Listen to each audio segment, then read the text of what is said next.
بسم اللہ الرحمن الرحیم۔ السلام علیکم ناظرین۔ اب 9 مئی کے بعد پاکستان کے سیاسی منظر نامے میں جو ڈرامائی قسم کی تبدیلیاں آئی ہیں، آپ یقین کریں کہ آج آپ لوگوں سے جو میں بات کرنے کے لیے یہاں بیٹھا ہوں تو میرے دل کے اندر افسوس ہے،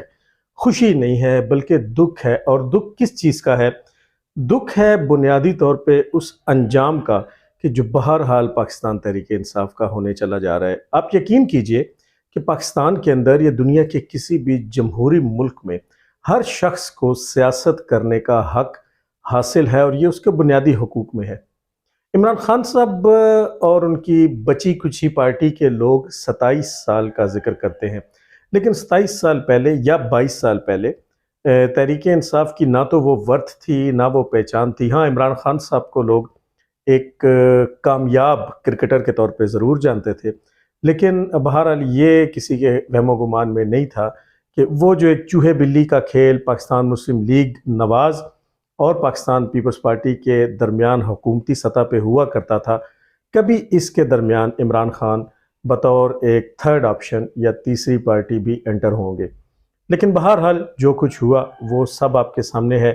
اور اب آپ یہ الزام صرف خان صاحب کو نہیں دے سکتے کہ وہ اسٹیبلشمنٹ کی گود میں بیٹھ کے آئے۔ پاکستان میں شاید ہی کوئی ایسی سیاسی پارٹی ہو جو اسٹیبلشمنٹ یا فوج کی مدد سے اقتدار میں نہ آئی ہو، لیکن ظاہر ہے جب وہ لوگ اقتدار کی کرسی پہ براجمان ہو جاتے ہیں تو پھر وہ اس بات کو ڈینائی بھی کرتے ہیں اور فوج کے خلاف بھی بات کرتے ہیں۔ اب آ کے آج کے دن تک وہ لوگ کہ جن کو ہم نے ہمیشہ آپ کے سامنے لفافی صحافی کہا، اور ہم نے بڑی جرات سے ان کے بارے میں یہ بھی کہا کہ وہ یلو جرنلزم کرتے ہیں، اس میں کچھ تو جو ہیں وہ زیر زمین چلے گئے، کچھ دم دبا کے پاکستان سے بھاگ گئے اور باہر جا کے انہوں نے اپنی غلاظت وہاں سے بکھیرنا شروع کی۔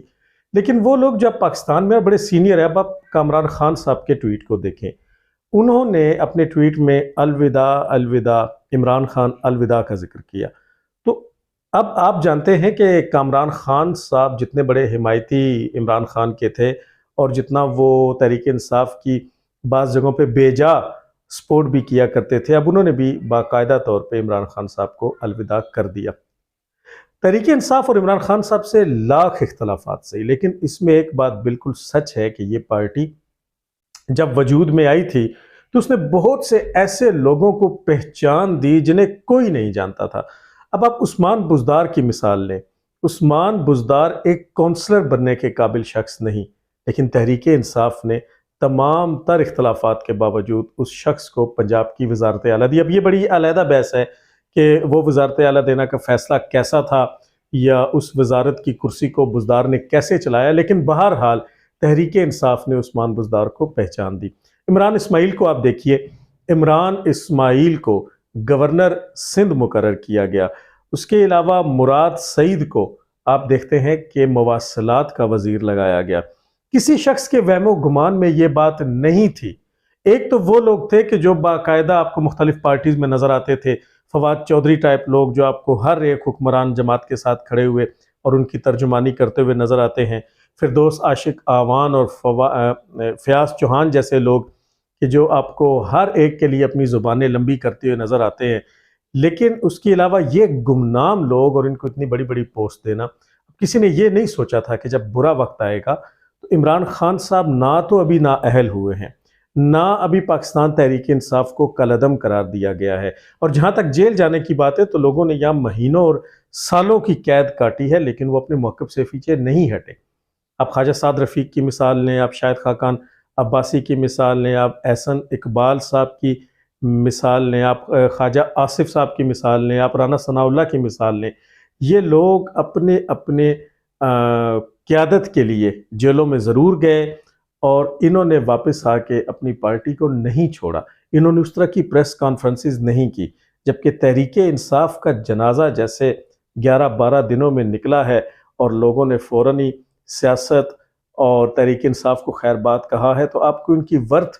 یہیں سے معلوم ہو جانی چاہیے۔ اب جب ہم لوگ یہ بات کرتے تھے کہ عمران خان کی جیب میں کھوٹے سکے ہیں یا عمران خان نے زیادہ تر 2 نمبر لوگ لگا رکھے ہیں، تو اس وقت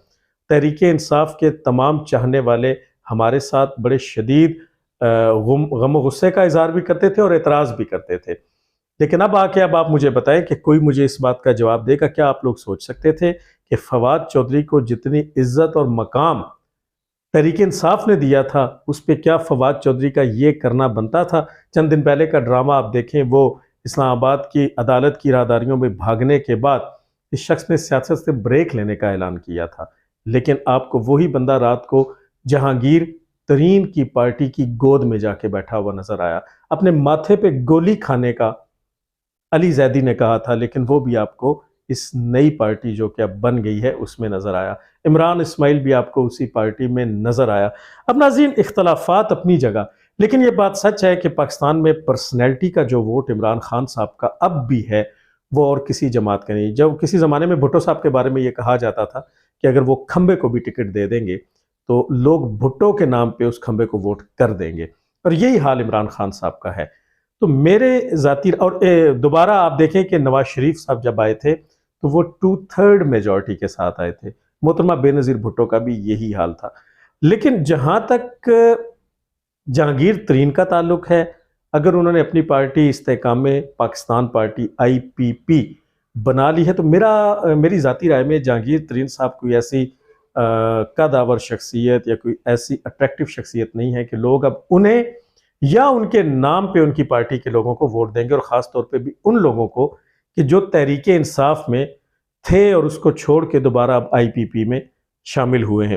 تو لوگوں کو بڑی اچھی طرح سے پتا ہے کہ تحریک انصاف کی ایک نئی شکل جو ہے وہ استحکام پاکستان پارٹی ہے، لیکن اس میں سے عمران خان مائنس ہے۔ اور آپ اس بات کا یقین کیجئے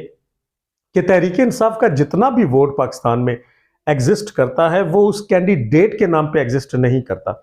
بلکہ وہ ایگزسٹ کرتا ہے عمران خان کے نام پہ۔ اور جب عمران خان مائنس ہیں تو پھر میرا نہیں خیال کہ جہانگیر ترین صاحب اس طرح کے ووٹ بینک کو بنا سکیں گے، یا وہ اس پائے کے لیڈر ہیں، یا اس طرح کی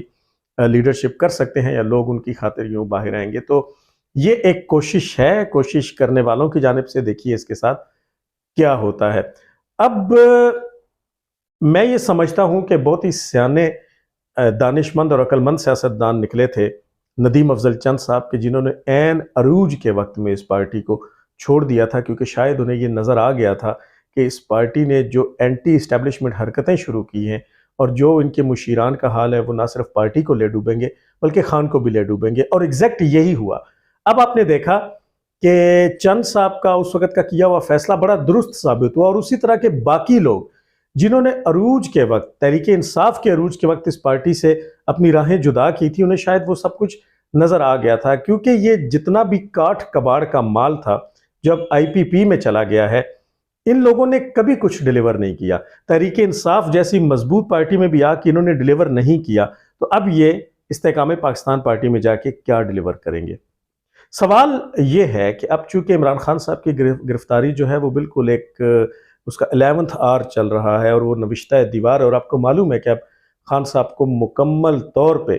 سیاست سے آؤٹ کر دیا جائے گا۔ کل خاص طور پہ جو فارمیشن کمانڈرز کی کانفرنس ہوئی، جس میں تقریباً 150 سے 250 افراد جو ہیں وہ GHQ میں موجود تھے، اور یہ 2 دن تک جاری رہی، اس کا جو اعلامیہ ہے اس میں بڑے سخت الفاظ ہیں، اور وہ یہی ہیں کہ اب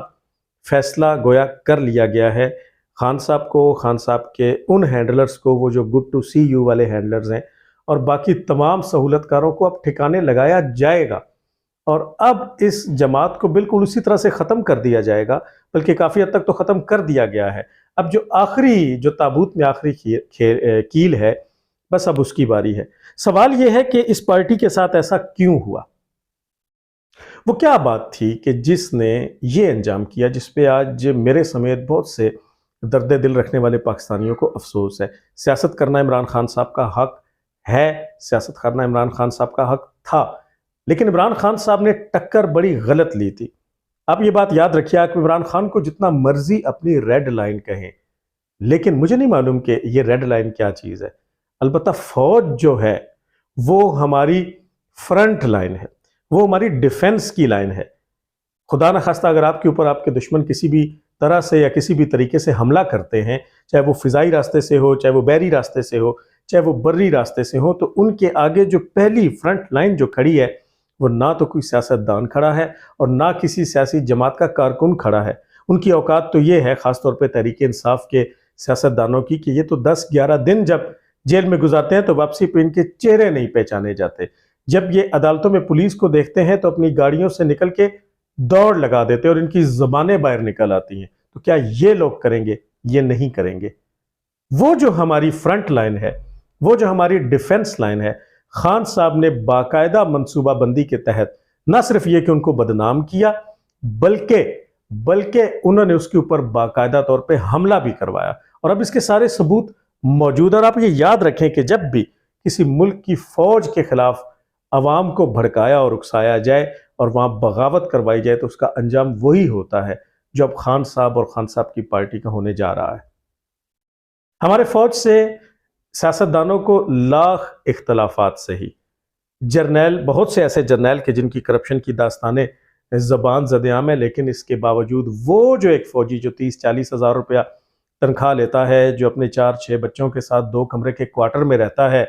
اور جو بعض اوقات عید پہ یا مختلف فنکشنز پہ اپنے بچوں کو کپڑے بھی لے کے نہیں دے سکتا، جو کسی خوشی کے موقع پہ اپنے آبائی علاقے میں اپنی پبلک ٹرانسپورٹ کا کرایہ ادا کر کے واپس جانے کے قابل نہیں ہوتا، وہ آپ لوگوں کی خاطر اپنے سینے پہ گولی کھاتا ہے۔ اگر آپ کے کسی بھی تنصیب پہ حملہ ہو، آپ کے کسی بھی عمارت پہ حملہ ہو، آپ کے دفتر پہ حملہ ہو، تو آپ اندر ہوتے ہیں۔ وہ جو سب سے پہلے آپ کو ڈیفینڈ کرنے کے لیے آگے بڑھتا ہے وہ یونیفارم والا یا تو پولیس والا ہوتا ہے اور یا فوجی ہوتا ہے، اور ان کے اوپر ڈنڈے برسائے گئے، انہیں گالیاں دی گئیں، ان کی بے حرمتی کی گئی، یہاں تک کہ شہداء کو بھی نہیں چھوڑا گیا۔ عمران خان صاحب کو آپ یقین کیجئے کہ یہ جو بولتے ہوئے الفاظ کے استعمال میں احتیاط ہے، یہ بہت بڑی چیز ہے۔ ہمیشہ چاہے کوئی نجی محفل ہو، چاہے وہ کوئی فارمل میٹنگ ہو، آپ کو الفاظ کے استعمال میں بڑی احتیاط سے کام لینا چاہیے۔ عمران خان صاحب نے نہ صرف یہ کہ شروع دن سے جب وہ کنٹینر پہ چڑھے ہوئے تھے بد زبانی کو اپنایا، گالیاں دی، بیہودہ گھٹیا الفاظ استعمال کیے، بلکہ یہی انہوں نے ان تمام کارکنان کے اندر بھی اس چیز کو ان کے دماغوں میں ڈال دیا۔ اور اب آپ جب بھی کسی تحریک انصاف والے سے بات کرتے ہیں تو آپ دیکھتے ہیں یا آپ سوشل میڈیا پہ دیکھتے ہیں کہ ان کی زبانیں کتنی غلیظ اور کتنی گندی ہیں۔ یہ ہیں وہ وجوہات جو خان صاحب کو لے ڈوبی ہیں۔ ڈیلیور تو کچھ نہیں کیا گیا، ہاں البتہ ایک نسل ایسی پروان چڑھا دی گئی ہے کہ جس کو تہذیب سکھاتے سکھاتے پھر شاید 20 سال لگ جائیں گے۔ اگلے ویلاگ میں انشاءاللہ آپ سے دوبارہ ملاقات ہوگی۔